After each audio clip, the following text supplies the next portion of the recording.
जननी जन्म सौख्यानां वर्धनी कुल संपदां पदवी पूर्व पुण्यानां लिख्यते जन्म पत्रिका गजाननं बोधगणादि सेवितं कवित्त जम्बो पलसार भक्षितं उमासुतं सोह विनाश कारणं नमामि विघ्नेश्वर पादपङ्कजं सूर्य सोम अंगारक बुध गुरु शुक्र शनिभ्यश्च ராகவே கேதவே நமோ நமஹ. உலகெங்கும் வாழக்கூடிய நெக்ஸ்ட் ஜென் நேயர்கள் அனைவருக்கும் வணக்கம். நான் உங்கள் டாக்டர் வி ராஜ்குமார் சிவாச்சாரியார் பேசுகிறேன். இந்த வருடத்திலே நாம் பார்க்கக்கூடிய முதல் பயிற்சி என்று சொல்லக்கூடிய சனி மகா பயிற்சி. இந்த எல்லா கிரக பயிற்சிகளும் உண்டு. இதில் சனி மகா பயிற்சி அப்படின்னு சொல்லும்போது மட்டும் பார்த்திங்கன்னா நிறைய தாக்கங்கள் உண்டு, நிறையா ப்ளஸ் மைனஸ் நிறையா உண்டு. சனி பயிற்சி அப்படின்னு சொன்னாலும் ஒவ்வொருத்தரும் நம்ம ஒரு ராசியில் பிறந்திருப்போம். 27 நட்சத்திரம் 12 ராசிகள், ஒவ்வொருத்தரும் ஒரு நட்சத்திரம் ராசியில் நம்ம பிறந்திருப்போம். நம்ம சுய ஜாதகப்படி நம்மளுடைய சனி பகவான் நம்ம சுய ஜாதகத்தில் எந்த இடத்துல இருக்காரோ அதற்கு தகுந்தாற் போல் நல்ல பலன்களை நமக்கு கொடுப்பார். சனி நமக்கு இருக்கக்கூடிய ஸ்தானம் உச்சம், ஆட்சி, நீச்சம், பகை, நட்பு அப்படின்னு சமம், இந்த மாதிரி நிறையா விஷயங்கள் இருக்குது. அதற்கு தகுந்தாற்போல் நமக்கு நிறையா பலன்கள் உண்டு. அப்போ இந்த சனி பயிற்சி அப்படின்னு சொல்லும்பொழுது இந்த வருஷத்தில் திருக்கணித பஞ்சாங்க முறைப்படி எடுத்துட்டோம் அப்படின்னு சொன்னால் 29ஆம் தேதி 3ஆம் மாதம் 2025 இரவு 9:44 மணிக்கு சனி மகா பயிற்சி என்று சொல்லக்கூடிய புரட்டாதி நட்சத்திரம் கும்பராசியிலிருந்து புரட்டாதி நட்சத்திரம் 4ஆம் பாதம் மீனராசிக்கு பிரவேசிக்கிறார். ஸோ அப்போ மீனராசிக்கு பிரவேசிக்கும்பொழுது மீனராசிக்கு ஜென்ம சனியானது வருகிறது. அப்போ பூரட்டாதி நட்சத்திரம், உத்திரட்டாதி நட்சத்திரம், ரேவதி நட்சத்திரம், இந்த 3 ராசிக்குமே ஜென்ம சனியாக வருகிறார். ராசிக்கு ஜென்ம சனியாக வருகிறார். அப்போ இந்த 3 நட்சத்திரக்காரர்கள் எப்படி இருக்க வேண்டும், 12 ராசிக்காரர்களுக்கு எப்படி இருக்கும், இவங்க என்னென்னலாம் செய்யணும் செய்யக்கூடாது, முக்கியமாக 12 ராசிகளுக்குமே இந்தந்த கோவிலுக்கு போனால் நல்லது அப்படின்னு சொல்லி அந்த கிரகங்களை ஆராய்ந்து அந்தந்த ஒரு தனித்தனியாக ஒரு கோவில் சொல்லியிருக்கேன். அந்தந்த ஸ்தலத்துக்கு போனோம் அப்படின்னு சொன்னால் ரொம்ப விசேஷமானது. பெயர் பார்த்திங்க அப்படின்னு சொன்னால் சனி பகவான். அவர் பார்த்திங்கன்னா நவகிரகத்தில் 8வது கிரகம், அவருக்கு 8, 17, 26 என்று சொல்லக்கூடியது. இடம் பார்த்திங்கன்னா சனி லோகத்திலே இருக்கக்கூடியவர்.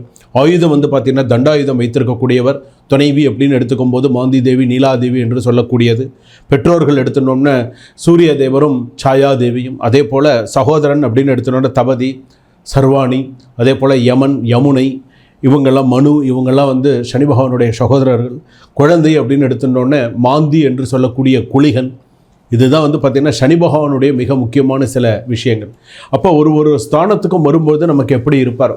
பொதுவாக சனி பகவான் அப்படின்னு நம்ம எடுத்துட்டோம் அப்படின்னு சொன்னால் ஒரு ராசியில் இப்போ இன்றைக்கி மீன ராசியில் இன்றைக்கி ஜென்ம சனியாக வராருன்னு சொன்னால், இப்போ மீன ராசியிலேருந்து இப்போ அடுத்த மேஷ ராசிக்கு வராருன்னு வச்சுக்கோங்களேன், திரும்ப அந்த ஸ்தானத்துக்கு வரும்பொழுது 30 வருஷம் ஆகும்.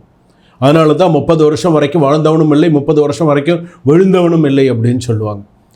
இந்த ஏழரை சனி அப்படின்னு சொல்லுவாங்க. ஏழரை சனி அப்படின்னு சொல்லும்போது பொங்கு சனி 2.5 வருஷம், மங்கு சனி 2.5 வருஷம், பாத சனி 3.5 வருஷம்.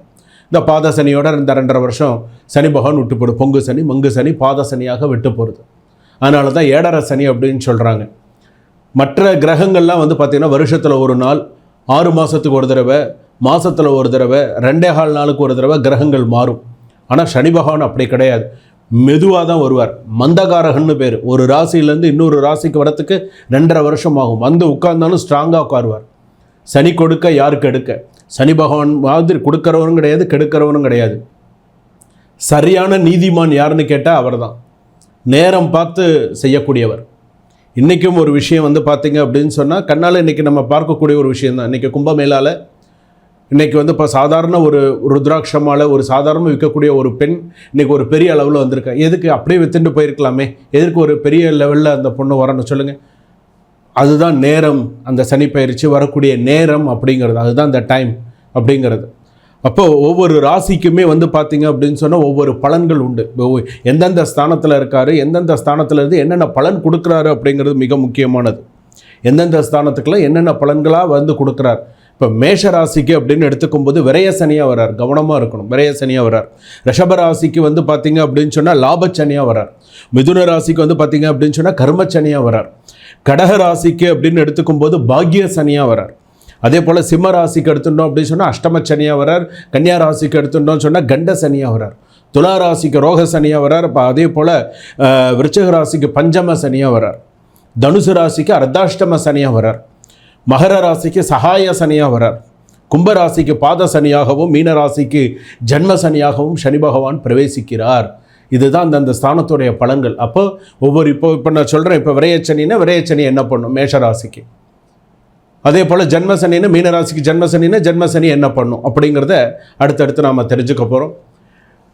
உங்களுக்கு உங்களுடைய சுய ஜாதகப்படி ஏதாவது உங்களுக்கு சந்தேகம் இருந்தால் நீங்கள் உங்களுடைய டேட் ஆஃப் பர்த் டைம் இதெல்லாம் நீங்கள் எனக்கு தனிப்பட்ட முறையில் ஒரு சிறிய கட்டணத்தோடு அனுப்பி நீங்கள் தெரிஞ்சுக்கலாம்.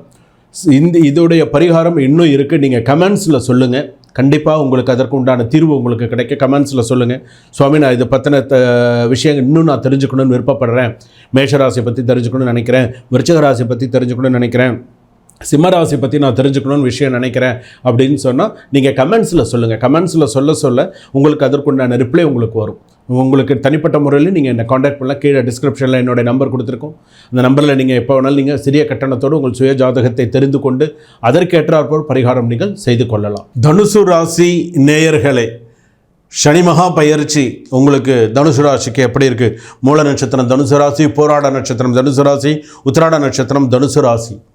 தனுசு ராசி அப்படின்னு சொல்லும்போது வில்லானை சொல்லால் வலை அப்படின்னு சொல்லும்போது தனுசு ராசிக்கே உரிய ஒரு சில விஷயங்கள் இருக்குது.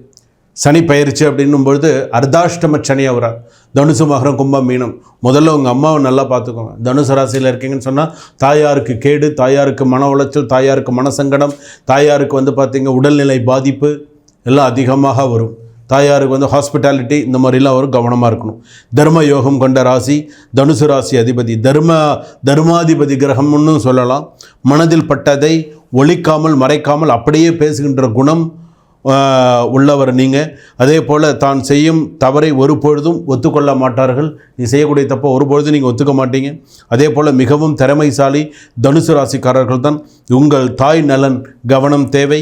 உடல் நலம் ஆரோக்கியம் பாதிப்பு உண்டு.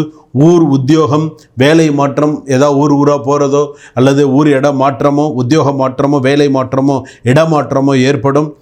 அதே போல் கவனம் தேவை. வெளிநாடு யோகம் உண்டு. புத்திரபாகியம் உண்டு. திருமண தடை அகலும். புதிய முயற்சி கை கொடுக்கும். அவசரம் காட்ட வேண்டாம், நிதானம் தேவை. பெண்களால் பிரச்சனை வர வாய்ப்பு கூடும், கவனம் தேவை. தேவையற்ற விஷயத்தில் தலையிட வேண்டாம். உங்களுக்கு எது தேவையோ அதில் மட்டும் தலையிடுங்க. சிலர் பூர்வீக இடமாற்றம் உண்டு. அதே போல் இடம் மாறி போகும். அதே போல் ஒரு வாகன யோகம் உண்டு. புதிய மனை யோகம் உண்டு. வீடு யோகம் உண்டு. பண சேமிப்பு உண்டு. சிக்கனத்தை கடைபிடிக்கவும்.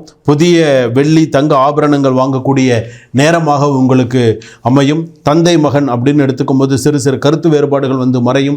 சகோதர சகோதரி அதே போல் ஒற்றுமை குறையும். அதே போல் தந்தை மகன் அப்படின்னு எடுத்துக்கும்போது நோய் பாதிப்பு அதிகமாக வரும். அதே போல் பார்த்திங்கன்னா யாருக்கும் கடன் கொடுக்கவோ வாங்கவோ வேண்டாம். கடன் விஷயத்தில் கவனமாக இருக்க. யாருக்கும் ஜாமீன் கையெழுத்து போட வேண்டாம். நகை சம்பந்தப்பட்டது அப்படின்னு சொல்லும்போது அடமானத்தில் போகக்கூடிய ஒரு சூழ்நிலை வரும். கவனமாக இருங்க. அன்னதானம் பண்ணுங்க டைம் கிடைக்கும்போது. உங்கள் ராசி தர்ம ராசி. சட்டத்திற்கு கட்டுப்பட்டு எதையும் செய்யுங்க.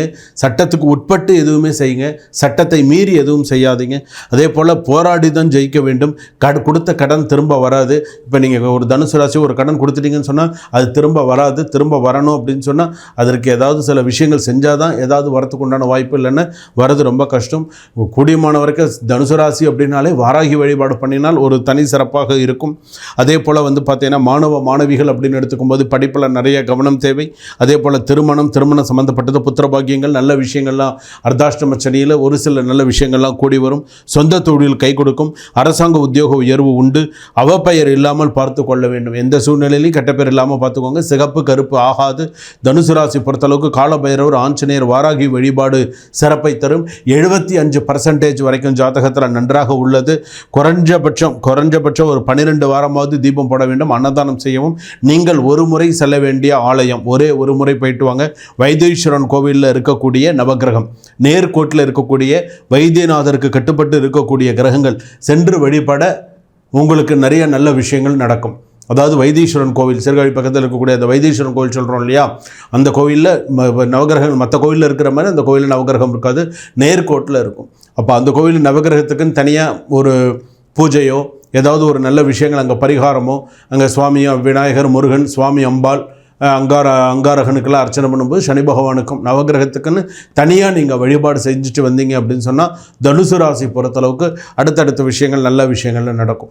ஏன் ஒவ்வொரு ராசிக்கும் ஒவ்வொரு ஆலயம் நம்ம சொல்கிறோம் அப்படின்னு சொன்னால், இந்த ராசிக்கு இந்த ஆலயம் போயிட்டு வந்தால் அவங்களுக்கு அந்த 2.5 வருஷம் அவங்களுக்கு சிறப்பாக இருக்கும். அதனால தான் நான் திரும்ப திரும்ப சொல்கிறது, ஒரு முறையாவது நீங்கள் சென்று வர வேண்டிய ஆலயம். இந்த 2.5 வருஷம் இருக்குது. இப்போ அர்த்தாஷ்டம சனி அப்படிங்கிறது 2.5 வருஷம் இருக்குது. அப்போ இந்த 2.5 வருஷத்தில் ஒரே ஒரு நாள் கூட உங்களுக்கு நேரம் இல்லாமல் இருக்கும். ஒரே ஒரு நாள் உங்களுக்குன்னு ஒரு நாள் ஒதுக்கி நீங்கள் போக மாட்டிங்களா சொல்லுங்கள்? அப்படி போகும்பொழுது இந்த கோவிலுக்கு போயிட்டு வாங்க, வைத்தீஸ்வரன் கோவிலுக்கு போயிட்டு வாங்க. அப்படி நீங்கள் போயிட்டு வரும்பொழுது உங்களுக்கு நிறையா சனி பகவானாலும் உங்களுக்கு நிறைய நல்ல விஷயங்கள், நிறைய நல்ல ஒரு சூழ்நிலைகள்லாம் உங்கள் ஜாதகப்படி உங்களுக்கு சரியான சூழ்நிலையில் நடக்கும். எந்தெந்த நேரத்தில் அது நடக்கணுமோ அந்தந்த நேரத்தில் உங்களுக்கு சரியான கூடி வரும். அதுலேயும் போராட நட்சத்திரம் தனுசு ராசி அப்படின்னு வரும்போது கொஞ்சம் போராட்டமாக இருந்து சக்ஸஸ் பண்ணுவாங்க. மூல நட்சத்திரம் தனுசு ராசி பொறுத்தளவுக்கு குறைஞ்சபட்சம் பார்த்திங்க அப்படின்னு சொன்னால் சில மனக்லேசங்கள்லாம் மாறி சில நல்ல விஷயங்கள்லாம் வரும். உத்திராட நட்சத்திரத்தை பொறுத்தவங்களுக்கு நிறைய சிரமங்கள் இருக்குது. உங்களுக்கு தான் அது பார்த்திங்கன்னா தனுசு ராசி பொறுத்தளவுக்கு நிறைய சிரமங்கள் இருக்குது. 1 2 கிடையாது. அதுலேயும் பார்த்திங்க அப்படின்னு சொன்னால் வேலை விஷயத்துலேயும் சரி, இப்போ ஒரு சில விஷயத்தில் மாட்டின்னு இருக்கீங்க, அதுலேருந்தே வெளியில் வர முடியாமல் தான் சிரமப்பட்டு இருக்கீங்க. அதுக்கு எல்லாத்துக்குமே உண்டான பரிகாரம் தான் இப்போ நான் சொல்லியிருக்கக்கூடிய ஆலயம்.